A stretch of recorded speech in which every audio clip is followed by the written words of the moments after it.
शं वरुणः शन्नो भवत्वर्यमा शन्न इन्द्रो बृहस्पतिः शन्नो विष्णुरुक्रमः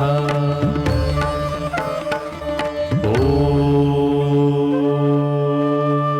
शान्ति शान्ति शान्तिः।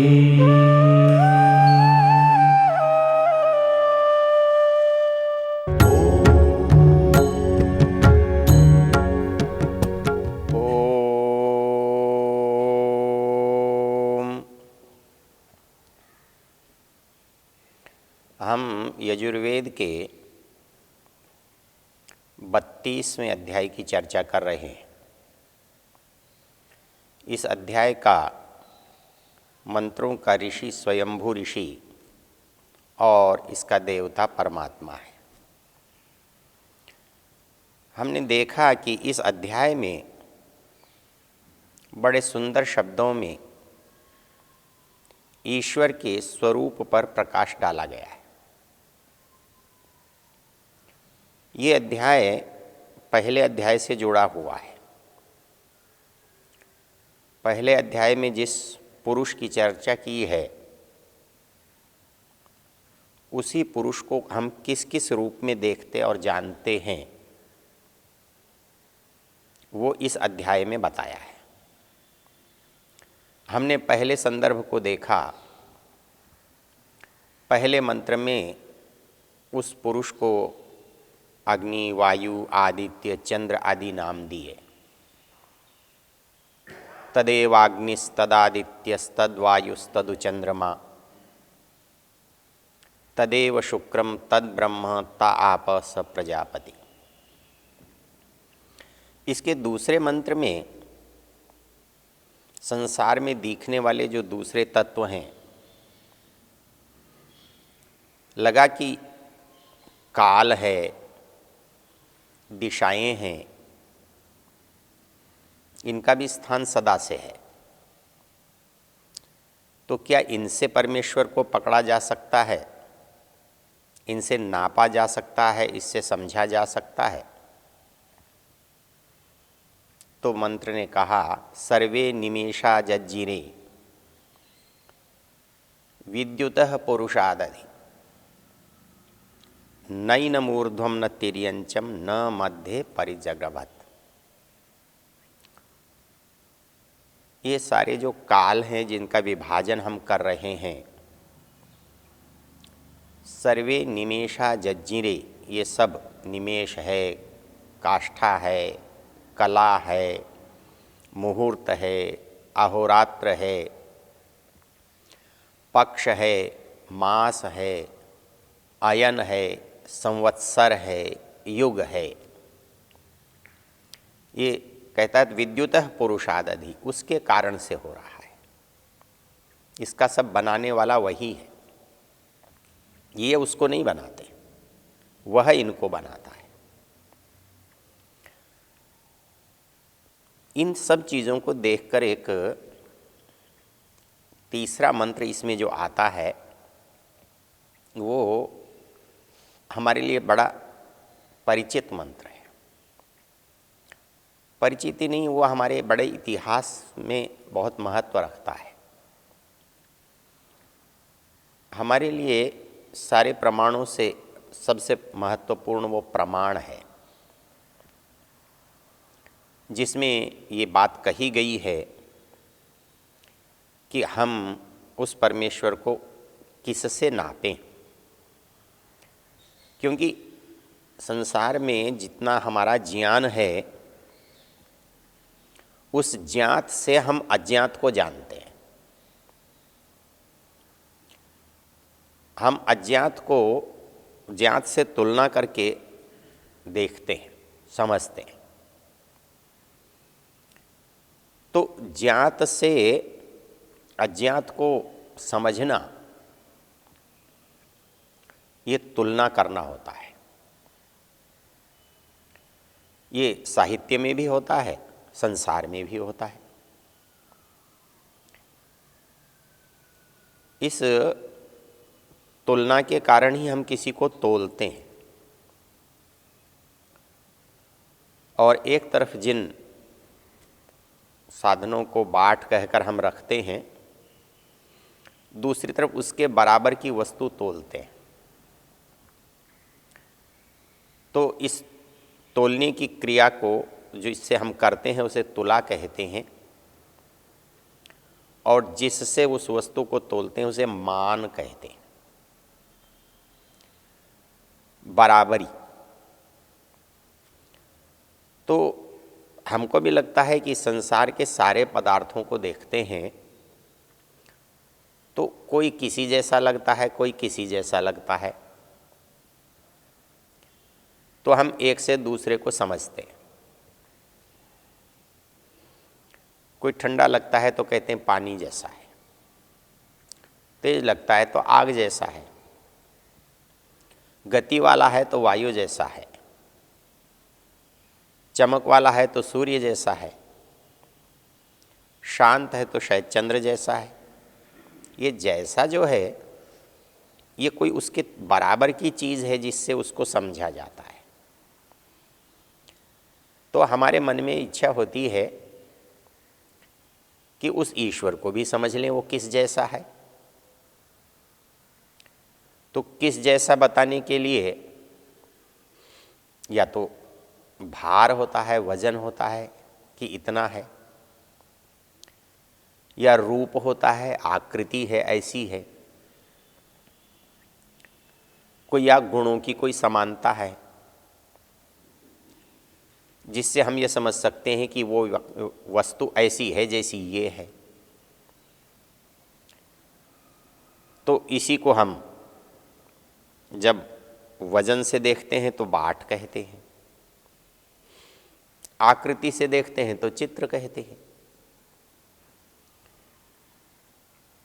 बाकी चीज़ों को गुणों से भी देखते हैं, विशेषताओं से भी देखते हैं।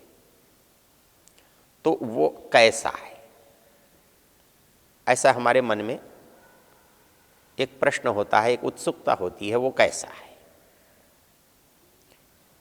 तो सोच कर देखो कि कैसा है। ऐसा एक सुंदर प्रसंग बृहदारण्यक उपनिषद में आता है।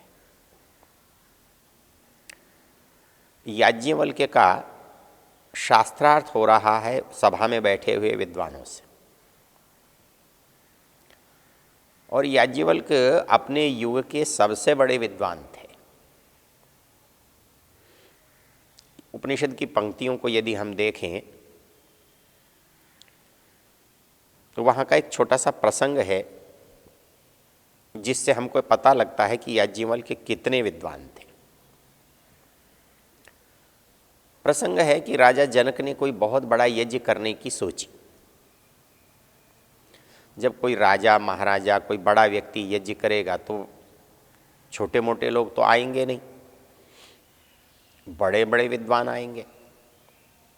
तो उन्होंने कुरु पांचाल प्रदेश के सैकड़ों हजारों विद्वानों को इकट्ठा किया।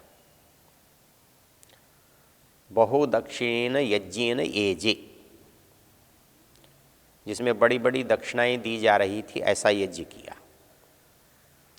तो जिसकी दक्षिणा बड़ी है उसका यज्ञ भी बड़ा होगा। उस यज्ञ के करते हुए जनक के मन में एक विचार उठा, और वो विचार ये उठा कि ये जो इतने लोग आए हैं इनमें सबसे बड़ा विद्वान कौन है। अब कैसे जाने? जानने का आदिकाल से आज तक एक ही तरीका रहा है, परीक्षा। वो परीक्षा लिखित होती है या वो परीक्षा मौखिक होती है। हम मौखिक परीक्षा को शास्त्रार्थ कहते हैं। हम प्रश्न उपस्थित करते हैं, अगले से उत्तर की अपेक्षा रखते हैं, और सफलता को प्रदर्शित करने के लिए हम पुरस्कार रखते हैं। यही कार्य राजा जनक ने किया। उन्होंने 1000 बहुत अच्छी अच्छी गायें अपने आंगन में खड़ी की और हर गाय के हर सींग पर 10-10 पल, 10-10 तोले मान लीजिए, सोना बांध दिया। और जब पूरी सभा बैठी तो राजा जनक ने घोषणा की कि आप में जो सबसे बड़ा विद्वान हो वो इन गायों को ले जा सकता है। ये बड़ी विचित्र परिस्थिति है कि हजारों लोग, हजारों विद्वान तो बैठे हों और उनमें से कोई एक उठकर ये कहे कि मैं सबसे बड़ा विद्वान हूँ। एक तो अहंकार और दूसरों को कुछ न समझना, ये बड़ी परिस्थिति। पता नहीं कौन कितना बड़ा विद्वान है। जब सभा में सन्नाटा छा गया तो याज्ञवल्क्य खड़े हो गए और उन्होंने कहा, सोमश्रवा उनके शिष्य का नाम है, इमा गा उदा जहार है, ये जो गायें हैं ना इनको हाँक ले। बस ये सुनना था। सारे विद्वानों में एकदम आवेश हो गया, जोश आ गया, आक्रोश हो गया। कहने लगे, वाह वाह वाह याज्ञवल्क्य, क्या बात है, तुम अपने को सबसे बड़ा विद्वान समझते हो, अपने को ब्रह्मिष्ठ समझते हो। याज्ञवल्क्य ने बहुत सहज उत्तर दिया, ब्रह्मिष्ठाय नमस्कुर्मो वयम। अरे जो ब्रह्मिष्ठ है, ब्रह्म का जानकार है, उसको तो हम प्रणाम करते हैं। गो कामा वयम, हमारी तो इच्छा गायों की है। भैया देखो गुरुकुल चलाते हैं, हमें गायों की आवश्यकता है, इसलिए हमने गाय ले ली, इसमें आपको क्या आपत्ति है? हाँ, फिर भी कोई प्रश्न आप पूछना चाहते हैं तो पूछ सकते हैं, मुझे उसमें कोई आपत्ति नहीं है। बड़ा लंबा शास्त्रार्थ चलता है, 8-10 बार लोग खड़े होते हैं, प्रश्न पूछते हैं। हमारे यहाँ प्रसिद्ध जो गार्गी का संवाद है याज्ञवल्क्य से, वो भी वहीं का है। वो हमारा विषय नहीं। हम जिस विषय की चर्चा कर रहे हैं उसमें एक विषय है जो हमारे जनक का पुरोहित है, वो याज्ञवल्क्य से एक प्रश्न करता है कि याज्ञवल्क्य ये बताओ कि ब्रह्म कैसा होता है।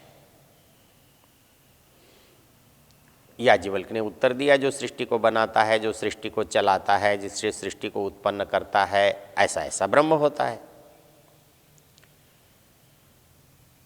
आश्वर्ण बोला कि याज्ञवल्क्य तुमको उत्तर देना नहीं आता। हमने पूछा घोड़ा कैसा होता है तो तुम उत्तर देने लगते हो जिसकी सवारी करते हैं, जिसमें 4 पैर होते हैं, जिसके बाल होते हैं, जिसका मुंह होता है। ये तो कोई उत्तर नहीं हुआ। हम पूछते हैं घोड़ा कैसा होता है तो हमें घोड़ा दिखा दो, ये तो उत्तर है। और ये कहना कि वो ऐसा होता है, काला होता है, गोरा होता है, सफ़ेद होता है, ऊंचा होता है, नीचा होता है, ये कोई उत्तर नहीं। हमने आपसे पूछा था गाय कैसी होती है, गाय क्या होती है। आपने उत्तर दिया, आप जिसका दूध पीते हो, जो 4 पैर वाली होती है, जिसके सींग होते हैं, जिसका गल कंबल होता है, जिसका ऐसा होता है, वो गाय होती है। कहता है ये उत्तर नहीं है, ये उत्तर संतुष्ट करने का उत्तर नहीं है। आप हमें ये बता दो कि ये गाय है। ऐसे ही हमारा आपसे प्रश्न है कि आप ये बता दो कि ब्रह्म क्या है। आप ये मत बताओ जो सृष्टि को बनाता है वो है, जो सृष्टि को चलाता है वो है, जो संहार करता है वो है। ये तो हम देख रहे हैं, हमें तो सामने खड़ा करके बता दो ये ब्रह्म है। याज्ञवल्क्य बोले, भले आदमी, दुनिया में एक ही सबसे बड़ी मुसीबत है, हम ईश्वर को, ब्रह्म को, परमात्मा को यह है कह के नहीं बता सकते। इदम इत्थम, ये 2 शब्दों का प्रयोग नहीं होता।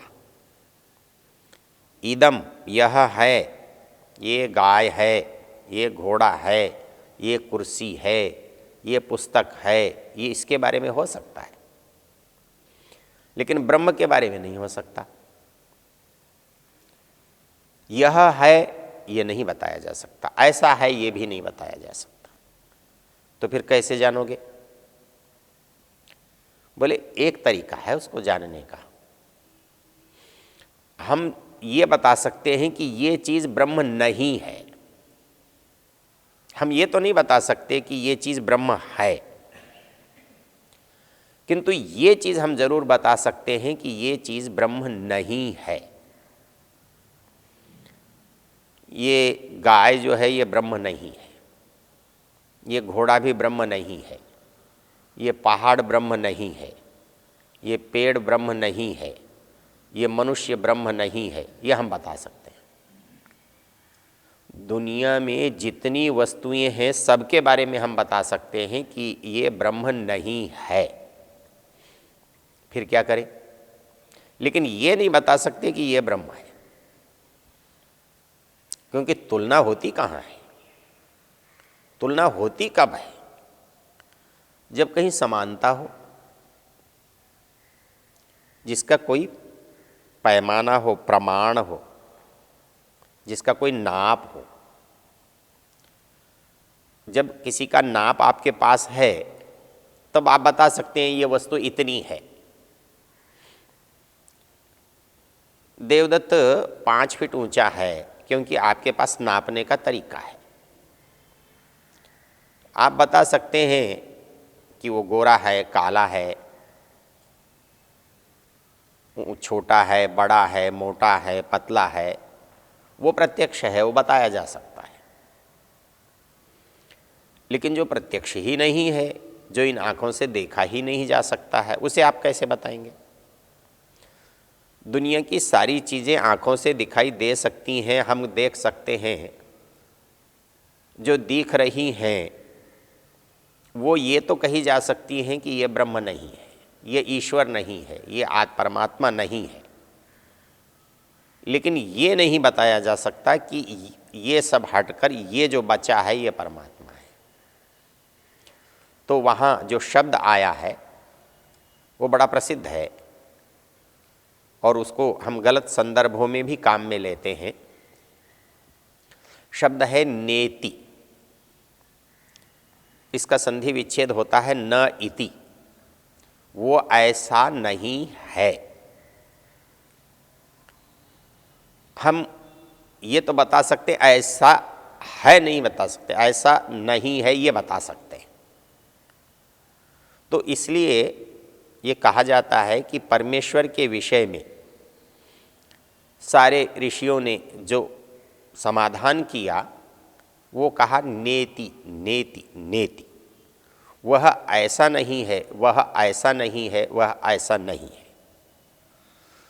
तो मूल चीज़ जो बात समझ में आई वो ये समझ में आई कि हम उसको किसी से तुलना करके नहीं बता सकते, उसका कोई प्रमाण नहीं है, उसके कोई समान नहीं है, उस जैसा कोई नहीं है। ये हमारे इस मंत्र का विषय है।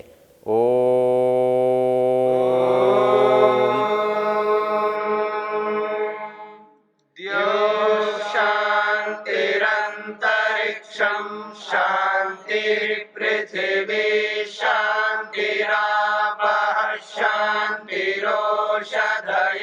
शांतिः वनस्पतयः शांतिर्विश्वे देवा शांतिर्ब्रह्म शांति सर्वं शांति शांतिरेव शांति शामा